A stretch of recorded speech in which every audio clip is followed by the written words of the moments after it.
primeiramente, e dependendo do ato que você cometeu, confessar até mesmo aos homens, aquelas pessoas que você feriu.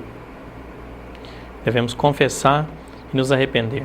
Devemos pôr a casa em ordem, irmãos. Me lembrei aqui de um versículo que Deus nos dá na sua palavra, em Isaías, capítulo 38, versículo 1, fala: naqueles dias Ezequias adoeceu de uma enfermidade mortal.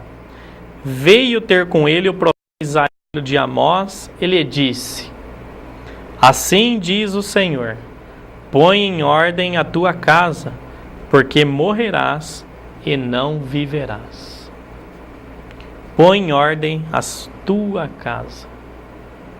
Então nós precisamos, se foi nós que pecamos, pôr em ordem a casa. É impossível, se você ama o Senhor, se você tem temor do Senhor, prosseguir sem tratar com o pecado. Fica um peso terrível. Você não consegue prosseguir muito longe. Às vezes perde o desfrute do Senhor. Você pode estar encobrindo o pecado, mas você está carregando um fardo pesado demais. Fica difícil para caminhar com um fardo pesado. Você vê a caminhada, a corrida que está à nossa frente, todos numa só marcha, rumo ao reino, e você está ficando para trás, por causa do peso que está carregando do pecado. Então precisa pôr em ordem a casa. Pôr em ordem a casa é isso, é não encobrir o pecado, é tratar com o pecado, é confessar a Deus, se arrepender e tratar com as pessoas que foram prejudicadas devido ao ato que você cometeu. A outra atitude é confessar, deverá se arrepender. E quando eu falo em arrependimento de pecado, não pense que você pode se arrepender diante de Deus no momento que você quer. Você comete algo e fala: não, eu quero me arrepender, isso aqui eu não vou fazer mais. Eu me arrependi, não faço mais. Não. Romanos capítulo 2, versículo 4. Ali nos diz: ignoras que a bondade de Deus é que te conduz ao arrependimento? Perdão e arrependimento são dois atos que pertencem a Deus. Somente se o Senhor nos conceder o perdão, nós podemos perdoar alguém de verdade. E somente se o Senhor nos conceder arrependimento, podemos nos arrepender de verdade. Arrependimento significa mudar, é mudança, é ter uma mudança de mente. Você está caminhando em uma direção, começa a caminhar ao contrário agora, em outra direção. Isso não é por nós mesmos, não arrependemos na hora que queremos, mas devemos pedir o arrependimento a Deus, que Deus nos conceda um coração de arrependimento. Isso precisa ficar claro para todo cristão. Confessar o pecado e se lavar no sangue do Cordeiro. 1 João capítulo 1, versículo 9 e 7. Ali é muito claro, depende da causa do para ler todos esses versículos. Fica claro que se confessarmos nossos pecados, Ele, o Senhor, é fiel e justo para perdoar os pecados. Versículo 7 nos diz que o sangue do Cordeiro, seu Filho, nos purifica, Ele nos lava, nos limpa de toda injustiça, de todo pecado. Então, primeiramente, se arrepender. Segundo, confessar. Arrependimento, como eu disse, vem de Deus. Então, você se arrependeu, confessa ao Senhor os seus pecados, genuinamente, um por um. Não é igual pegar toda aquela roupa suja do cesto para lavar tudo de uma vez só. Não, a dona de casa, ela separa por tipo de peça, por tecido, por cor, por espécie, por tamanho. Pecado, confessar os pecados é dessa forma. É confessar ao Senhor um por um. Todos os dias precisamos ir diante do Senhor e confessar. E outra atitude que devemos ter é prosseguir. O Senhor não se alegra com aquele que retrocede. Em Hebreus capítulo 10, versículo 35 a 38, está clara essa palavra para nós. O Senhor diz ali que Ele não se compraz, Ele não se alegra naquele que se retrocede. Temos que prosseguir.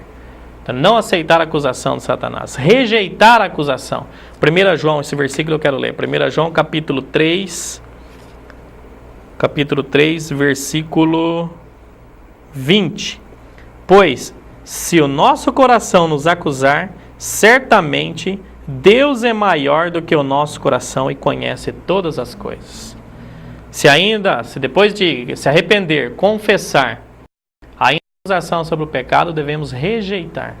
Se Satanás ainda alcança alguma vantagem sobre nós com a acusação, devemos rejeitar. Não é fácil. Essa palavra nós conhecemos na prática, sabemos que não é fácil. Quando fala dessa luta do pecado contra a carne, eu lembro da luta dos israelitas contra Amaleque. E Amaleque tipifica a carne. E ali, naquela luta, após o povo de Israel ter vencido Amaleque, os amalequitas, o Senhor disse que haveria guerra entre Amaleque, entre ti, entre o povo de Deus e Amaleque, entre nós, entre eu, cristão, e a minha carne, o pecado, de geração em geração. Até o Senhor voltar, vai haver essa guerra contra a carne. E ali eles só venceram a guerra porque havia alguém no monte, Moisés, orando pelo povo de Israel. E não orou sozinho, ele levou Ur e Arão com eles. Nós precisamos dos irmãos nessa luta para nos livrarmos das ciladas de Satanás. Precisamos orarmos uns pelos outros. Você não é forte. Algumas recomendações para os cristãos. Agora aquele que não pecou. Se é o outro irmão que pecou. Umas recomendações para nós se você vê o irmão em pecado. Você estar em pé, cuidado. O apóstolo Paulo nos recomenda isso, 1 Coríntios capítulo 10, versículo 2. Cuidado para não cair, para que você não caia. Você pensa estar em pé, você não está em pé. Nós somos rápidos demais, irmãos, a julgar, a condenar. Não julgar, esse versículo também quero ler em Romanos. Desfrutei muito desse versículo hoje pela manhã. Versículo 1. Portanto, és indesculpável, ó homem, quando julgas, quem quer que sejas. Porque no que julgas a outro, a ti mesmo te condenas. Sabe por que o Senhor não permite que julgamos ninguém? Porque o julgamento pertence somente a Deus. O tribunal é dele. Julgamento é tribunal. E o tribunal é de Cristo. Foi Ele que morreu na cruz por nós. Somente Ele é digno de julgar o homem. Nenhum outro é digno de julgar. E nós somos rápidos demais, irmãos. Nossa alma é rápida demais para julgar as pessoas. Julgamos o nosso falar, julgamos nas nossas opiniões. Senhor Jesus, nós também precisamos nos arrepender de nossos julgamentos.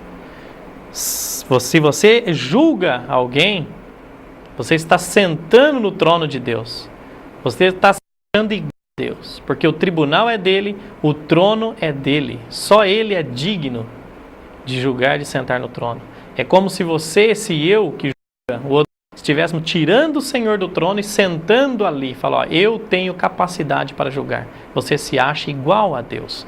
Essa é uma cilada que Satanás leva muitos irmãos a cair nela. Ele tentou a Eva dessa forma. Se você comer do fruto, você será igual a Deus, conhecedora do bem e do mal. Isaías 14 fala: Lúcifer desejava ser semelhante ao Altíssimo. Esse é o desejo que está no coração dele. Ele quer levar o homem a pensar que tem capacidade de julgar, de ser igual a Deus. Nós devemos sim desejar ser igual a Deus em vida e natureza. Não em deidade e não nesses atributos que pertencem somente ao Senhor. Todos os homens são pecadores. Romanos capítulo 3, versículo de 10 a 12. Como está escrito, não há justo nenhum sequer, não há quem entenda, não há quem busque a Deus. Todos se extraviaram e a uma se fizeram inútil. Não há quem faça o bem, não há um sequer. É a palavra que diz. A Bíblia está dizendo isso. Então cuidado para que você não caia. Só o fato de não estar na presença de Deus já é pecado. Isaías 59, versículo 12 e 13. Lê.